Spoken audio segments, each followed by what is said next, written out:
Hey guys, I wanted to make a little video on a project I've been working on today, just to get a better situation for my rabbit and also just making better use of the shed.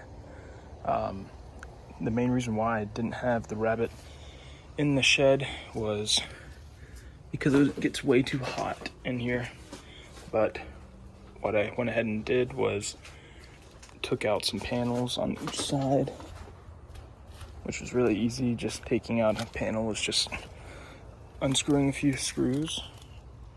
And what that allowed me to do is to make a window and a little wind tunnel through the shed, which gives Mr. Rabbit a really nice conditioned place. I just took this panel out, turned it sideways, and reattached it, and it made a really simple window. I did the same thing on the other side.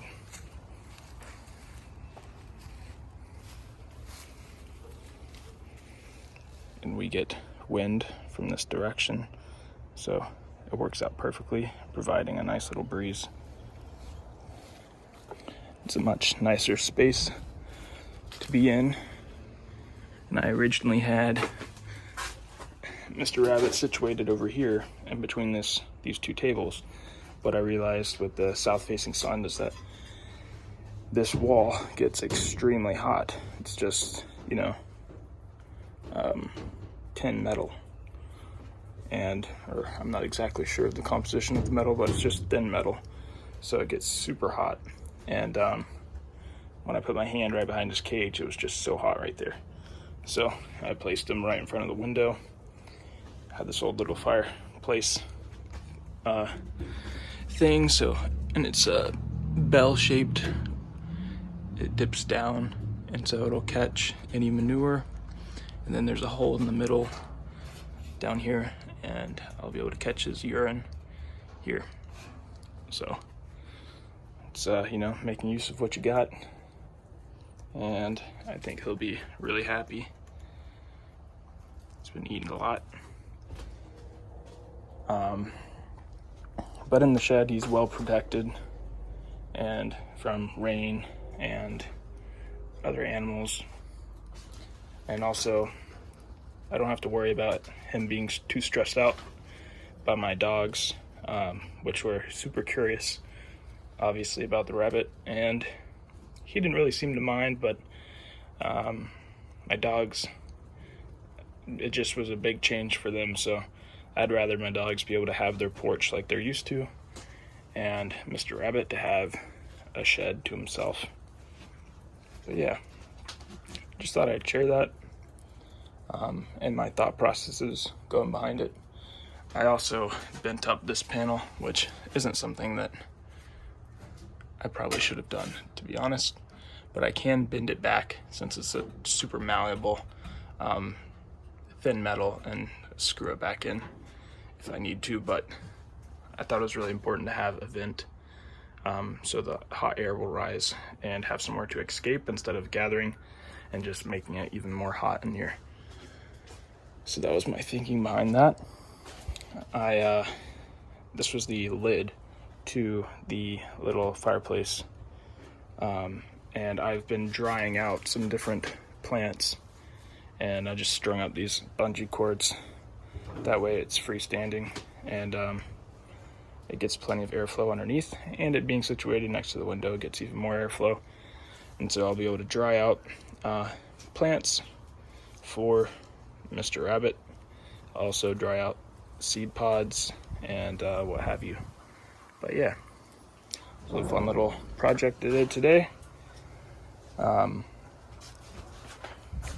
What else? Oh, I did take apart my old dilapidated pump house cover, and I just have some little privacy fence screening that's protecting it for now, which will be fine. It's able to be subject to the weather and the conditions. It's fine for that. We just had this really old dilapidated pump house covering it for like 16 years or so, and it was just completely eroded, falling apart, and harboring wasps. So I figured go ahead, take that down, dismantle it. I threw out all the shingles, but I should be able to compost down all the wood. But yeah, so that frees up actually a significant amount of space. It may not look like it, but so that's nice. I can actually weed eat and trim all around the pump house, or the pump itself, and not have to worry about grass growing up underneath like it was. But yeah, that's what I've been doing today. And it rained for all morning, and it rained all day yesterday, so I'm super thankful to have this beautiful sunshine. Just great weather. My brother and his friend came by, and he gave me a Everglades tomato plant, which I had heard a lot of great things about, and it's pretty much perennial in Florida, native to Florida.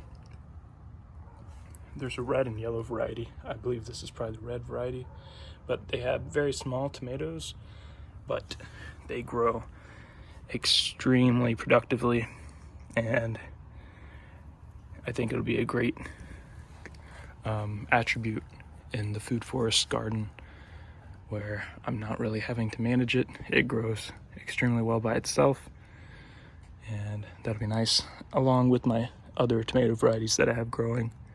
But I would like to do some like aquaponics tomatoes, but I have to research that further. But yep, just thought I'd share a little bit of what was going on today. Everything's growing nice and steadily, especially with this rain. Everything's getting a nice green flush of new growth. I decided to keep all of these Tithonia that is in the main food forest area. I'm gonna allow them to grow out and provide a little bit of that canopy, just so during the midsummer it'll be nice and semi-shaded all throughout here instead of super baked by the sun like last year. But I'll keep all the Tithonia the way they are and allow them to grow really tall. I can defoliate the lower parts of them because it won't affect the shade that they'll provide. But I have Tithonia growing everywhere, so I can feed the rabbit with all the other plants. But yep, those are my thoughts and some of the things that I've been up to. I hope you guys are having a good Thursday, and I'll see you next time. Peace.